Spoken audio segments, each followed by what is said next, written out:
Good morning, everybody. My name's Jeff Burbrink, and I'm one of the co-chairs for the Field Crops Focus Group. And today's training is going to be on corn and sulfur, response to sulfur, and also we're going to have Shaun on there talking about soybean response to sulfur.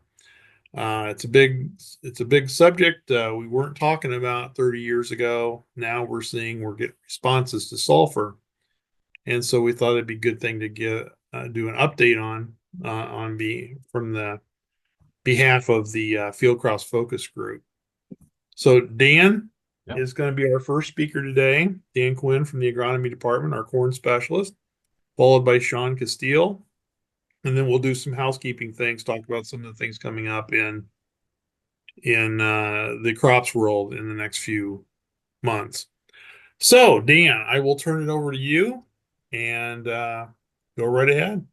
I'll just kind of give a jump into, just sulfur in general for corn. I'll touch on some of the work that had been done, even before me with Bob and Jim, some of the work that we're doing now. So this is something we haven't stopped working on. So there's still a lot more questions that we have with sulfur and kind of where we're going and what we found so far in my own program. And then I'll pass it on to Shaun to give the soybean side. If you've ever been in a sulfur talk, you've seen this figure. I think every sulfur talk given in history for crops has probably shared this, but it's really the main reason why we're in the kind of predicament we are, why a lot more sulfur is being applied now than what it was in the past.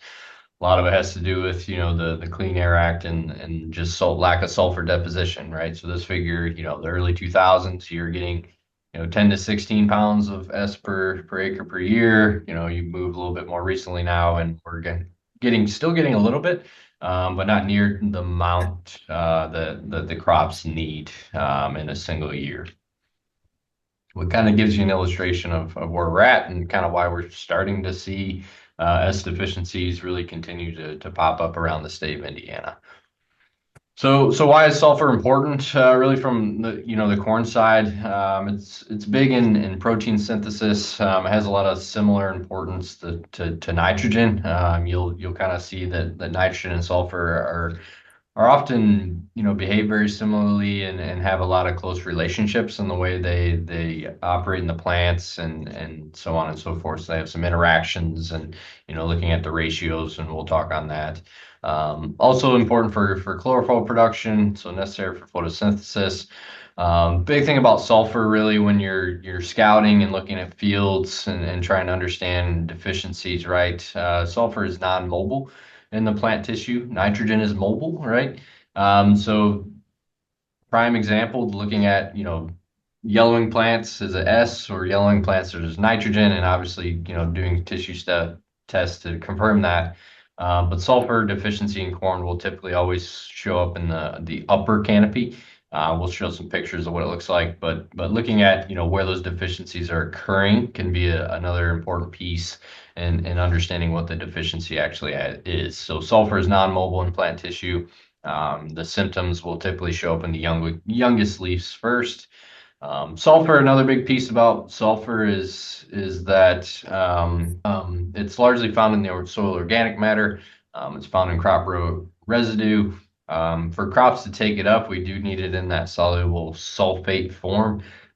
We do know that sulfate can move in the soil, right? It's negatively charged. It can move, I say, similar to nitrate. I think, Shaun and I have been, looking at residual sulfur and stuff like that. Maybe that's not the case, that it moves as much and maybe can hang around a little bit more than something like nitrate. But the soluble sulfate form is what the crops are going to use and what the crops can take up, and just understanding that it can be somewhat mobile in the soil as well. So just looking at plant requirements, so corn removes about 0.05 to 0.1 pounds of S per bushel. So if you have a 200 bushel corn crop, it's about 10 to 20 pounds of S removed. A lot of sulfur comes from organic matter mineralization. So 100 pounds of organic S in the top 6 inches of soil for every 1% of organic matter. That's a much smaller amount when you actually compare it to nitrogen. So we get a lot more of our nitrogen that can mineralize from that organic matter than sulfur. It gives you some perspective of the amount and just the importance of soil organic matter when it comes to mineralizing and having some of that sulfur become available. Typically, on average, when you look at what becomes available via soil organic matter in season, it's about 2 to 6 pounds of S. So we often can get, maybe 5 pounds now from deposition, maybe 2 to 6 pounds. But in often cases, that's still not enough in a lot of areas, especially when you get and we'll talk about soils that are low organic matter, have less mineralization potential for meeting those crop needs. So here's just some images giving you an idea of what S deficiency looks like. There's some other deficiencies that can cause these striping symptoms. So I do always stress, if you do see this symptomology, having something like a tissue sample can help confirm. We always stress tissue samples from good areas and bad areas to get that comparison. But typically early in the season, one of the most common phone calls I have year in and year out is corn that looks like this. It's to me, it seems like it's getting more and more common around the state. But you see that striping occurring, upper leaves, that yellowing on the upper leaves is where we typically expect to see that S deficiency show up. So just some examples of some S deficient plants and gives you an idea of what to look for when you're out in fields and maybe get some calls from farmers on, my corn looks a little funny and looks a little yellow. Sulfur could be the major component of why that is. Another thing we'll touch on is that, we're starting to find that, S deficiencies, obviously with different soil types and different organic matter levels, but also different production practices can influence early season S deficiency and not. So this is an image that I like. This was Jim took this. I think right in maybe in the year I started or right before, but I like sharing this image because this farmer, if you look out in the field, you see a lot yellower corn out in the middle of the field compared to the headlands of the field. And really what this stems from is that the farmer actually tilled the headlands. So you think about introducing, a little bit higher soil temperature, a little bit more oxygen potential in that soil. They just had a little bit more mineralization when we had that tillage pass occurred. Now, is this a reason to take and say, no-till is a disaster, you shouldn't do it? No, but it does give you a perspective of actually how some production practices, and we'll touch on a few others, can actually influence, sulfur availability. But also, it kind of gives you an idea of the importance again of the mineralization, right? That crops can get a lot of S and often in some cases adequate S just from having mineralization in season. But I do find that a really interesting picture because you can see the S deficient plants in the middle of the field and the no-till, the conventional till just from the headlands where you're not seeing those symptomologies occur as well. I think another interesting piece, and this is kind of for Shaun's sake as well, when you think about soybean responses to sulfur, is that corn residue. One, we have a lot of it out there, and then also we'll touch on these carbon to sulfur ratios. So talking about sulfur immobilization. Certain grass cover crops can cause that, but I also lean towards corn residue being probably one of the biggest proponents of that. We've been doing a little bit of work recently, just looking at total dry stover in pounds per acre, looking at it across yield levels. So we have West Lafayette, Southeast Indiana. We've looked at different hybrids, but the idea is that as these yields push 300 bushel corn over here, and we keep pushing those yields, that stover keeps going up as well. So you think about just the sheer amounts of carbon and mobilization potential from corn residue as those yields continue to go up. So this study, we found 300 bushel corn, you can push 8,000 pounds per acre of dry. This is dry corn stover in those fields. So just keep that in mind that yields keep going up. We have a lot of rotation in the state. Corn residue can cause a lot of S immobilization going on when you think about the soybean side following corn. And then just giving you an example, right? This is, Stover nutrient content. So looking at, carbon, right? 800. This is pounds per ton of dry matter of stover. So 800 pounds of carbon to about 1 pound of sulfur. So, when we talk about ratios, carbon to sulfur ratios and mobilization, we're 800 to 1 plus, and a lot of our residue, this is right after harvest, but does give you a case of, having that really high C to S ratio that can cause some of the immobilization. So again, that's another piece of the puzzle when we think about sulfur deficiencies occurring in some of these crops. I do want to share, real quick, this is some work that I helped with when I started, but primarily from Bob and Jim. They've done tons of sulfur work. I think about 40 site years now. We're still continuing it in our program. But this is just 2021, so a snapshot of some of the yield results. You can see, there's some variation, some inconsistencies in the magnitude of the yield responses and where they occur. Southwest Indiana, Northwest Indiana, really low organic matter fields. So sandier soils, low organic matter, low mineralization potential typically tend to be the most consistent yield responses and the highest yield responses we see with sulfur. But you look at here, West Lafayette, right? West Lafayette, I know when I started, there was kind of a sentiment that we didn't even have to pay attention to sulfur deficiency in the West Lafayette because they have 4 or 5% organic matter in some areas. But we're seeing it in those fields as well. We've seen it in heavier clay content soils too. So we have some idea that there's a soil piece to this in terms of low organic matter and sandier soils, but keep in mind that we do see pretty strong responses year in and year out in West Lafayette on those prairie soils as well. So just give you an idea of just a snapshot of results and where some of the primary yield results are coming from. But this is, primarily from Bob and Jim's work that they did 40 locations. They had a positive response about 40% of the time. But where they did see the responsiveness, it was about on average about 11 bushels per acre, which is pretty significant. Responses range from anywhere from 4 to 23 bushels per acre. Big piece of that again is some of these sites where we see some consistency and we do see high magnitude of those S responses. But there's some sites that we struggle to get S responses to as well. So it's really can be challenging to pinpoint where or predict where we're going to see responses and where we're not. This is some work that we've been doing. This is real preliminary that we started in West Lafayette last year. We're going to do a lot more of this year. We've looked at biologicals, obviously, but the big piece is just looking at the ammonium thiosulfate. We looked at it with cereal rye, right? So cereal rye, grass cover crop, can have high carbon to sulfur ratio. We looked at, again, high yields. Just look at the red box versus the blue box. So no cover, we didn't have a sulfur response.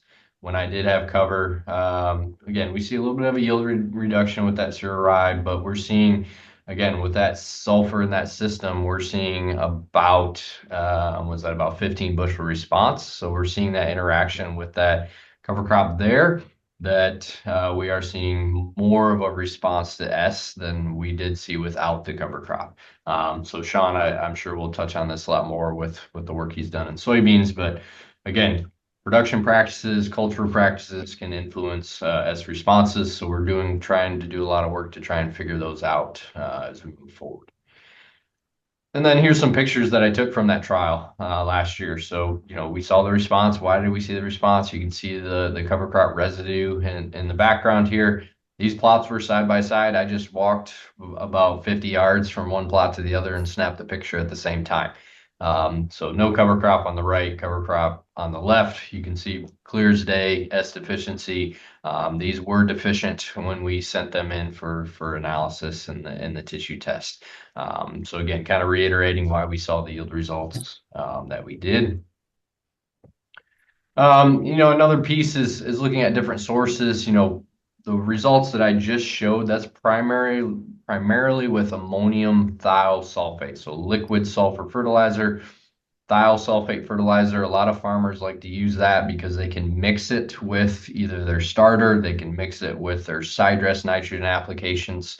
So it's a really I guess, logistically easy way to apply that sulfur fertilizer. Thiosulfate is different than ammonium sulfate, right? It has to break down, it has to convert. So there's a little, it's often pretty rapid and doesn't cause many issues. But again, all the trials I showed before, side dress ammonium thiosulfate, about 5 gallons per acre. But we've started to look at, different sources, right? And ammonium sulfate is another good source. We still have a lot of farmers that use anhydrous in the state. It's much more challenging for them to get ATS in a side dress rig when you're using anhydrous. So they often resort to dry AMS. Dry AMS is a really good source. It's in that sulfate form. Pelletized gypsum is another one as well. So I'm sure Shaun will touch a lot on those. But we've preliminary trials that we've started this year, looking at, pre-plant urea, nitrogen. We look at a urease inhibitor, right? So that some of that protection, but with that urease inhibitor and that AMS. So on average, about 20 pounds of sulfur, 100 pounds of AMS. We're seeing that yield bump when we have that protection. So about 11 bushel difference compared to the control. This product is something we tested it's just a dry sulfur fertilizer product, very similar to AMS. Very similar analysis rates that we use, so we see pretty comparable responses to that. But do find that, another iteration that, if you can't use ATS, there's other sources out there that do a very good job for sulfur responses.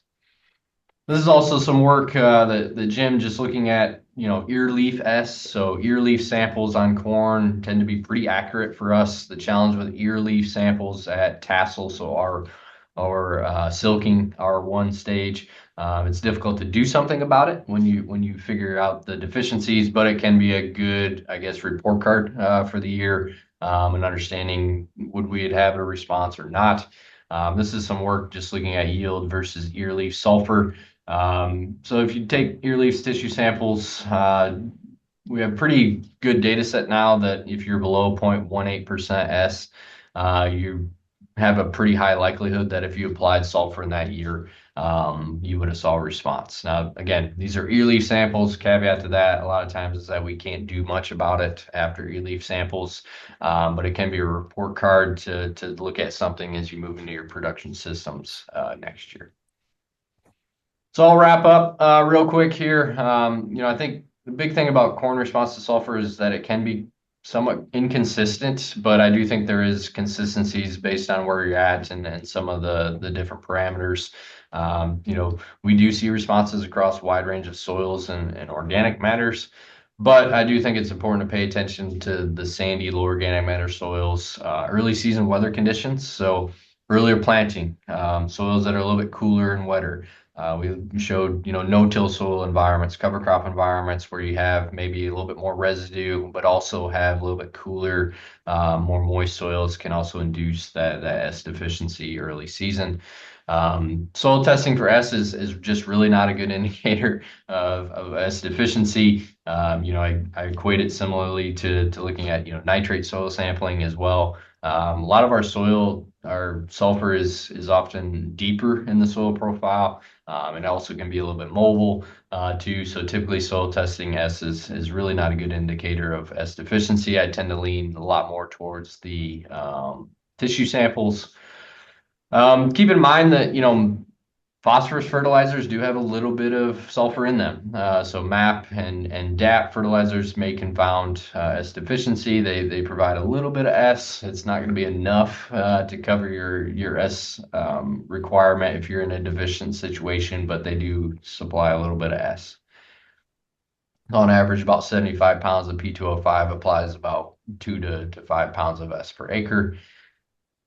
Scouting is important. Tissue tests are important. Taking tissue tests from good and bad areas to get that comparison is a really good way to determine those S deficiencies in the field.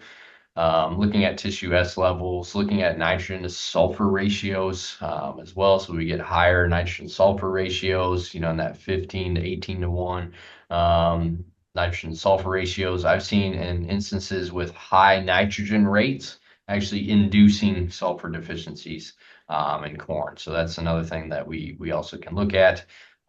Typically, our recommended rate is about 15 pounds per acre of S.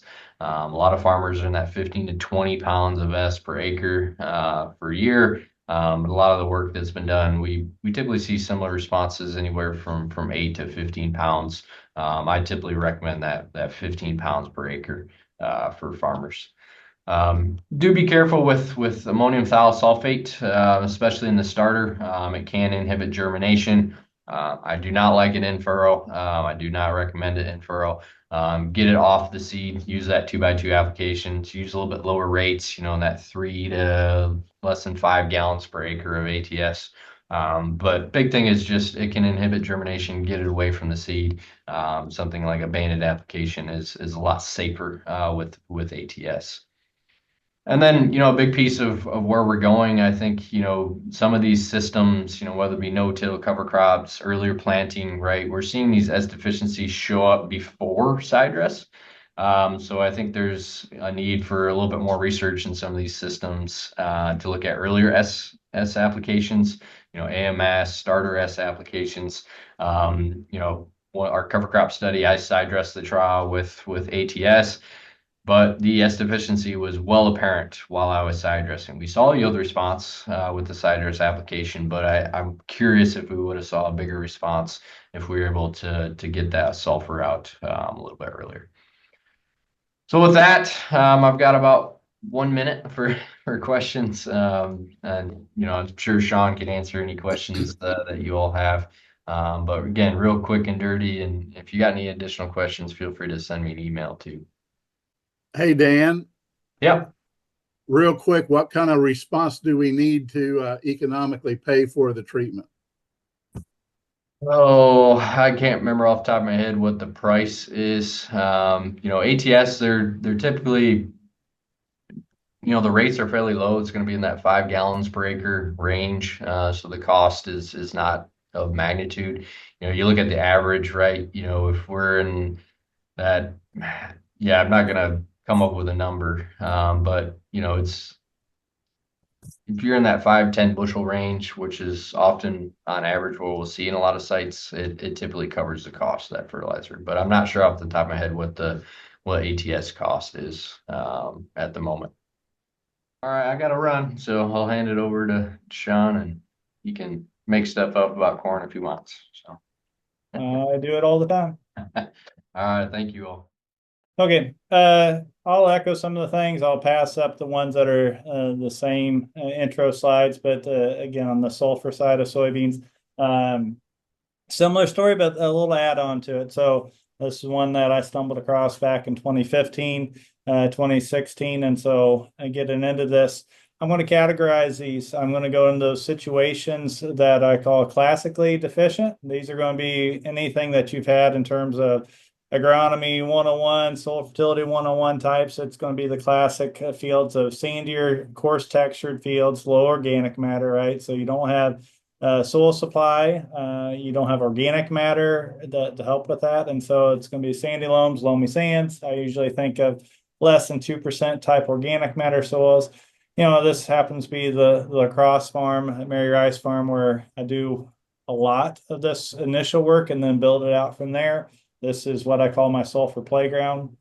All right, and this is soybeans seeing, the highlighter green soybeans that you would think would be similar to what you have on a corn nitrogen rate trial, right? This is a huge part for soybeans. And so within that, you've got the classic deficiencies and then the ones that we've created with our management. So these are my situationally responsive management. So this happens to be, timely planting. This is one that we've pushed for probably a good 7 years on soybean. Is we need to plant soybeans earlier than we had for many years. I think the yield potential is there. In doing so, we create an environment early on that the soil is cooler, right? We think about a soil temperature of 50 degrees to pull the trigger for planting. Well, this availability that Dan talked about from organic matter, right? That's microbial mediated. We need to have temperature for those microbes to really work well, to mineralize, to break down organic matter into sulfur, into sulfate. So if you're pushing planting dates, that early availability of sulfur is limited, right? So here's the early plantings tend to line up. It's not every field, but there's certainly these situations. I'll dive into a little more. And then I've been noticing a lot with the carbon. And again, Dan talked about the corn side of this, the residue that's there. I've seen it with cereal rye and not very much biomass, right? There's, 1,000 pounds of biomass, so maybe 12, 14 inches tall.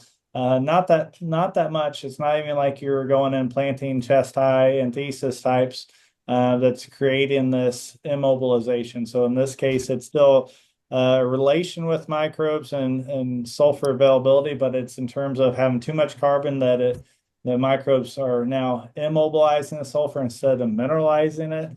And so we'll dive into some of those situations as well.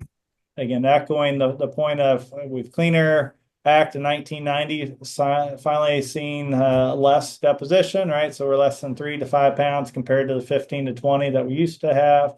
Again, we're going to bounce through a little bit faster. Soybeans, we're going to have that general yellowing color with sulfur deficiencies. Here's just a side-by-side, very classic deficiency. And you'll also notice that it doesn't have as much leaf expansion, canopy closure that comes into this. The yellowing is going to be kind of general across the whole plant. It's non-mobile to slightly mobile. It's not, I mean, if it was truly mobile, it'd be all at the bottom of the plant. So more for soybeans, it's going to be this general yellowing off green color to the upper portion. Some cases you won't even be able to tell a strong difference unless you've got like a reference strip next door, like this 20 pounds of sulfur that was applied at planting. Leaf samples are going to be a great way to be your barometer to see, okay, am I low, am I deficient in this? And so you can follow this through, right?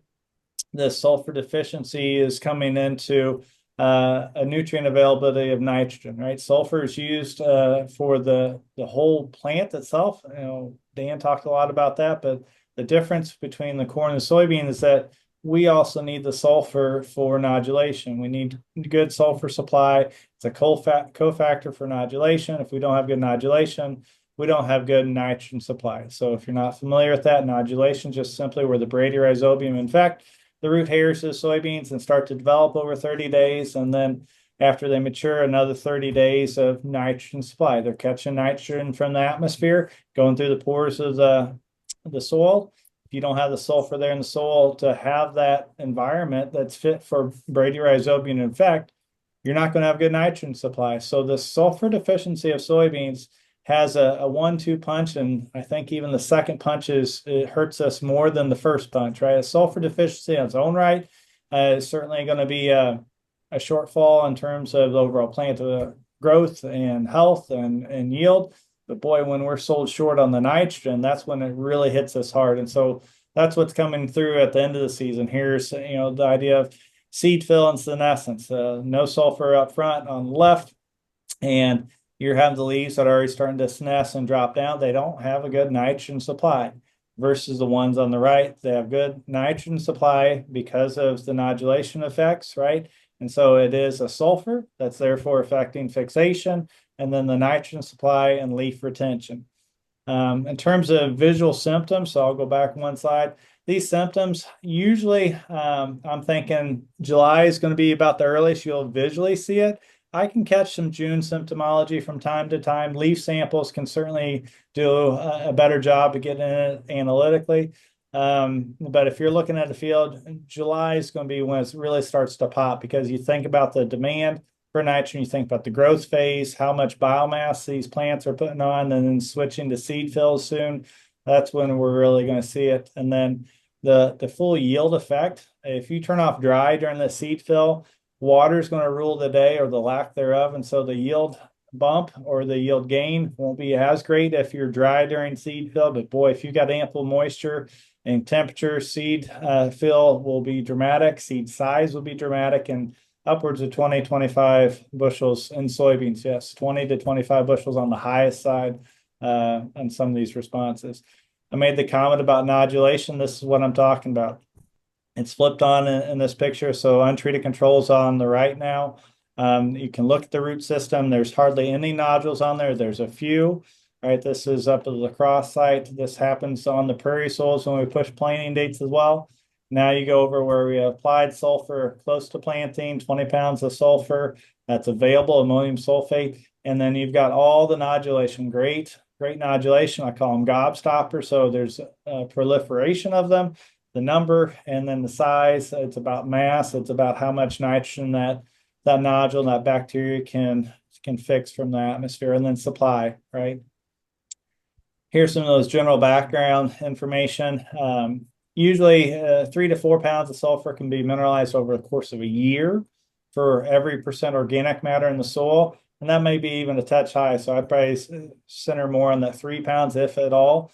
And maybe even lower depending on the year, but that's through the course of the whole year. That's not available April or May. That's through the whole growing season. And again, you're microbial mediated, temperature mediated. So you've got to think about the rest of the growing season to get you there. Residue, I'll throw some numbers to kind of be more guidelines of whether it's going to be mineralized. So whether that's going to be a corn stalk or that's going to be a cereal rye or some combination. Are we good? We're good. Okay, heard someone in the background. All right, or it's going to be immobilized, right? And so ratios, carbon to sulfur ratio, I want to kind of bring this up. I've done this for the last few years, but if you look at corn residue, if you look at cereal rye or the combination, and you get that analyzed, you ask for the carbon, you get the sulfur, and if we're 200 parts carbon to 1 part sulfur or less, that material is going to mineralize. The microbes are going to break that down. That's highly mineralizable versus something that's got a higher carbon content. So you think about, Dan talked about some of the corn stover right after harvest. I think that might melt down a little bit more. And I think about maybe closer to the planting period of soybeans, what it would be. I'd be curious. But you've got corn stalks, and you think about below ground as well. You think about mineralizable cereal rye. So if we're carbon to sulfur 400 to 1 or higher, that's going to be a case where we're immobilizing and tying that up until you can have enough breakdown by the microbe, have enough temperature, have enough additional nitrogen and sulfur to come into the play to break that material down. It takes time. Here's some ballpark numbers, right? Corn stover loosely, I've had over the years 350 to 1. Soybean, we just don't have the carbon content. If you want to just think about soybean on soybean, wheat straw definitely going to be higher. Cover crops, that's one. The work that we've done on just 12, 14-inch tall cereal rye, that's that 1,000 to 1,500 pounds of biomass. We're marching right around that 250 to 1, 300 to 1 on that cereal rye at that level to have some just ballpark numbers.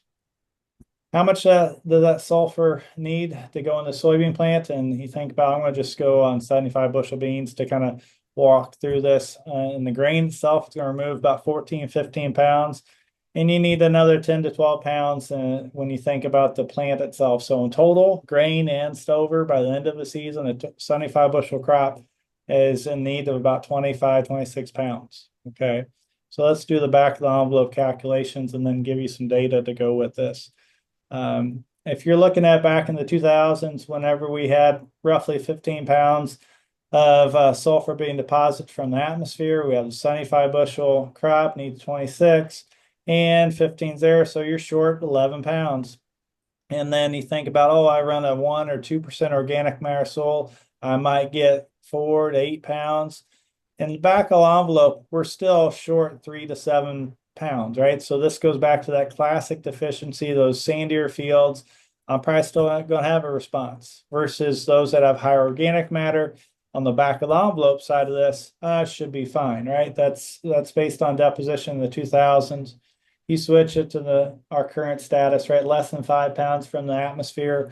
And you again run the 75 bushel beans, need 26. We only get 5. We're 21 pounds short. You get maybe 4 or 8 pounds from 1 to 2%. We're 13 to 17 pounds short. And then even the higher organic matter. Now, I want you to take this as a grain of salt. This is the back of the envelope because there's more things that go in, right? If someone to just take the screenshot of this, say, I need 9 to 5 pounds no matter what, in high organic matter soil, that's just simply not the case, right? You've got to put in the overall environment, the microbial process of mineralization, as well as the bacteria for bradyrhizobium.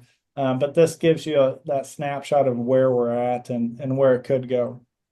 That classic deficiency, I'm going to give you the take homes that we've had over the years. I've looked about every sulfur fertilizer that's out there. So the top of the list for me is going into give me a soluble source of sulfur if this field needs it. Soluble source close to planting was my initial recommendation. Now, basically, I'm saying if you can get in the field this spring, you should be fine. I've got some initial work that Dan and I started 2 falls ago on some heavier ground that the fall application actually still held out and looked really good with soluble sources compared to anything that we did with spring application. So I think there is more flex there. Soluble sources I like ammonium sulfate, pelletized gypsum are probably my top 2. Mes 10, that's a Microcentral's product. It's half elemental sulfur, half ammonium sulfate. Ammonium sulfate is readily available, right? Basically, you apply the dry material, rain works it in, sulfate moves down. Same thing with calcium sulfate or gypsum. The Mes 10 has half elemental sulfur, half ammonium sulfate. So elemental sulfur, all right, takes time to oxidize. It's just a fancy way, again, of saying it's microbial media. It's got to get broke down and then transferred over, converted over to sulfate. All right, so it's nice in terms of if you think about longevity, so later season supply or even a year later. Elemental sulfur by itself, there's studies that show it takes 300 to 400 days to truly fully oxidize, right? So if someone said it's cheap to put out elemental sulfur, yeah, but is it going to be available for your current crop? That's the real question, right? ATS, ammonium thiosulfate, that one does well. It's not as consistent for me in the spring applications close to planting. I think it goes back to that part of that is thiosol. It has to be oxidized as well, right? That time, and that's temperature mediated. I'm going to look at 15 to 20 pounds of sulfur is kind of the go-to rate, the reference strip. I like letting the crop tell me what's going on. You can take soil samples. You can get a sulfur number from A&L Labs, SureTech, or whoever it is, and they're nice to kind of have over time, but it is a moving target, right? It's not going to be as consistent because sulfur is mobile in the soil. Maybe not as much as nitrate, but it is mobile.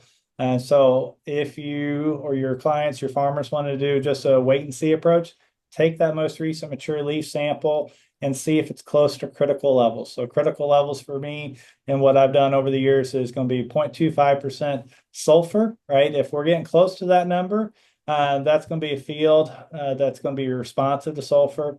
Another ratio, we're back to these ratios. This is in the soybean leaves now, right? If we have an imbalance, we have too much nitrogen to sulfur or too little sulfur, it can go either way.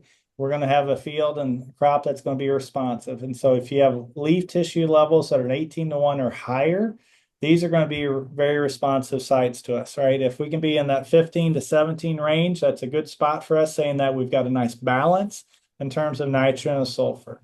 I think this is one that really kind of key in as well. It gets you close, it gets you in this idea of the plants integrating soil supply, the planting date, all those factors. So I really like the plant being your responder. If nothing else, have a reference strip. And it could be as simple as if someone doesn't want to do an applicator of this, you can go to Home Depot, Lowe's, Rural King, and get calcium sulfate AMS and even spread by hand to have your yes-no comparison if needed, right? Other things I really want to warn you about is a lot of people said, well, it's an extra trip, Shaun. I'm just going to put out there when I put out my potash. I've got some pretty sizable yield hits from the interactions with potash. So that being double 60 when you apply it close to planting a low CEC soil. So this is, I'm calling low, and the data I've got 10 or less. I know that's even moderate for some fields, that we're having chloride from the potash that's burning the root hairs. And then therefore the nodulation is not as good. And so we're not getting as much of a sulfur benefit, nodulation benefit, because we're overcoming chloride toxicity. If you're on that lower CEC ground, My recommendation is to apply it as soon as you can in the spring, allowing 4 or 6 weeks rain, right, to work that through so the chloride is not causing issues with the roots. All right. I like phosphorus. I really like that blending with sulfur sources, and going with that, you get 1 to 2, upwards of 3% sulfur that comes with the MAP DAP or triple superphosphate. Timely planting, I'm realizing I'm already kind of getting into 15, 20 minutes and a lot more to go. So I'm going to speed up a little bit to get into these other situational responsiveness and go on from there.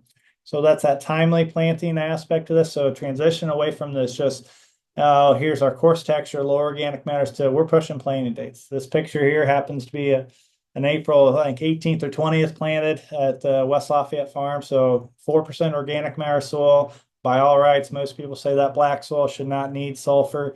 Well, it does, right? These are side by side, no sulfur versus 20 pounds of sulfur at planting. We're seeing the benefit on these earlier plantings, these cooler soils, because we've limited mineralization, limited sulfur supply.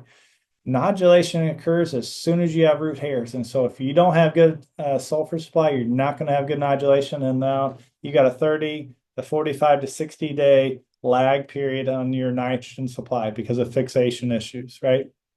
So I'm going to walk through fairly quick. We've done this since 2018. This is a prairie soil again. So timely planting, and not even as early as I'd like, but in the early years, I didn't. We had chisel plowed ground, and so the ground wasn't fit till first week, the 10th of May, 11th of May, versus the first week of June. Nice warmer soils. So as you walk through, if you're not familiar with my coating, untreated control, ammonium sulfate, ATS, gypsum, that's calcium sulfate. I'm using a pelletized version of this. Nitrogen and sulfur combination. So 40 units of nitrogen, 20 pounds of sulfur. All these other sources are 20 pounds of sulfur. Again, that's a good reference strip to see if you're responsive. A lot of people said, oh, it's the urea that's seeing the nitrogen that's seeing the benefit. And so I've got nitrogen by itself as the years progress.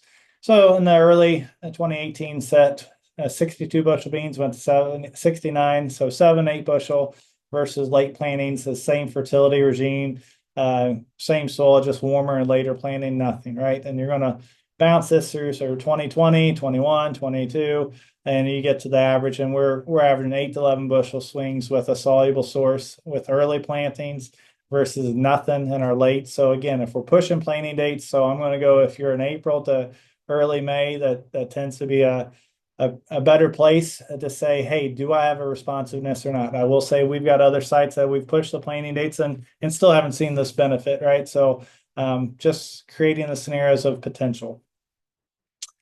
If you want to look at numbers, go back to this picture. The picture was taken August 30th, but if we went a month earlier, 45 days earlier, when we took the most recent mature leaf sample at R3, the concentration of leaf was 0.26, right? So that's strictly not deficient. 0.25 is the cutoff, but like I said, this is getting you close. If you're in the mid to upper 0.2s, you're going to be a responsive site.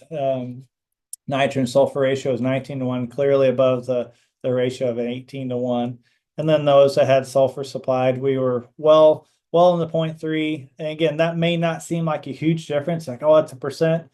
The industry has just done tissue concentration as percent. If we were to put this into parts per million, it is on the order of 5,000 parts per million, 6,000 parts per million difference, which is huge.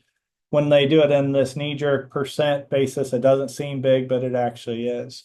The nitrogen sulfur ratio was, again, back where we wanted to be, in that 15 or 17 to 1 area. 23, just to kind of bounce in, we did push those planting dates earlier. And again, the picture that I had of an April 18th, that was a crazy year. And again, we're seeing a similar response. So in 2018, we went from 77 bushel beans to 99, 22 bushel response. Gypsum looked just as good. So that's where I'm at on both of those. Urea did not do it, right? It is not the fertilizer nitrogen that's doing it. It's the sulfur that's benefiting fixation. Storm was coming through on that 23 year, so we didn't get ATS applied, but then now May 12th, the ATS was applied. Still good, right? A 10 bushel response, but not as good as ammonium sulfate, not as good as the calcium sulfate or pelletized gypsum. And then you go the first week of June, no effects, right? So that's the storyline there in terms of planting dates and the potential that we have with pushing yields and pushing the yield potential with sulfur availability and nodulation and fixation. So we saw the responses with our early plantings. We had better fixation, better leaf retention later because we had good seed fill. So we have bigger beans, and we also had more protein. Okay. No effect on our late plantings on what I would say a field that we normally would not recommend sulfur because it's higher organic matter. But the planting date push gives us the reason to think about sulfur on it. Okay. I'm just going to do this quick one here, and then I'm seeing I'm already 22 minutes or three. We've done this across the country, right? And this is just one year. We did a number of years ago across the country. And those that are in that kind of mellow yellow are the responsive sites. So obviously my Indiana locations in the year that I did it, got some Iowas, got some Minnesotas, but then you look into other aspects, you go down to North Carolina, you go down to Kansas, Missouri, these are not responsive in the green. So out of the 26 trials, we had 8 that were responsive. And the point that I want to make with this is that these tended to be the fields. We did the extra work of figuring out how much of the nitrogen came from fixation. These are the ones that had more of the nitrogen from fixation. And so if this play is to boost fixation on fields that have high fixation demands, that's going to be a good play. Those that were not responsive or not as responsive, less than 50% of the nitrogen came from fixation.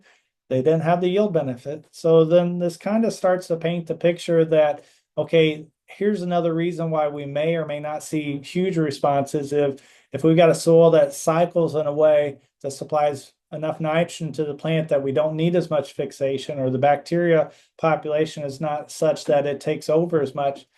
The sulfur play may not be there, right? And so that's something I really want to share as we think through what fields do or don't see response. I did break through this one, the non-responsive sites. As I looked at those locations, 5 were late planting. So I'm like, okay, well, do we have the mineralization effect? 2 had low pH. All right, the bradyrhizobium, those that fix the nitrogen for soybeans, they are drastically affected by pH. And so if we're in the 5s or below 6, fixation does not occur well. So we've got an environment of low pH, and then we'll flip it to high pH where the fixation effects are not going to be good because we don't have a good environment for that. So those kind of quickly explain, upwards of 13 of those not responsive. Go to those that were responsive across the country. We averaged 6 bushels. And most of those were on that timely planting. I had 1 out of this trial that was a May 25th, so a little bit later. The rest were more of those timely plantings. So think about that in context. I want to wrap up with this carbon story and then ask if you have any questions. So the carbon story, this is one I stumbled across in 2018, and then I said, let's kind of dive into it more. Indiana Soybean and Illinois Soybeans said, yeah, we'll fund that. I think that's a good project. And so we've dove into it the last few years. And so here's a case where, add some more carbon, this idea of where does sulfur come from? It comes from the atmosphere, it comes from the soil, it comes from what? Organic matter, plant residue, crop residue. So now we've terminated in mid-April and wait 2 weeks. We apply our fertilizer, we plant. And then now later in the season, we have these strips. These are huge strips of nitrogen deficiency. Well, is it a nitrogen deficiency? Is it a sulfur deficiency? Is that cereal rye having too much carbon and immobilizing the nitrogen or the sulfur? And that's the question we have. As you get into this field scale, these are 30-foot by 700-foot long plots. I've got it across the state much more this year. West Lafayette's a picture here. We pushed planting dates May 6th, so we got that timely planting date aspect of it. We've got the underlying cereal rye. The picture of the soybeans is an aerial view at August 10th. And then let's follow through. You got cereal rye. There was only 600 pounds of biomass in this 23 year. And add a little bit more. Carbon sulfur ratio is 250 to 1. So cereal rye, no cover, or excuse me, no fertility added, highlighter green. I've got the data. Tissue concentrations were deficient in sulfur, deficient in nitrogen. And if you added the cereal rye with urea, that did not improve it. It actually made it worse, right? We have more imbalance. We had too much of that nitrogen or less sulfur. And so it created more highlighter green, less nitrogen, less sulfur supply in that plant.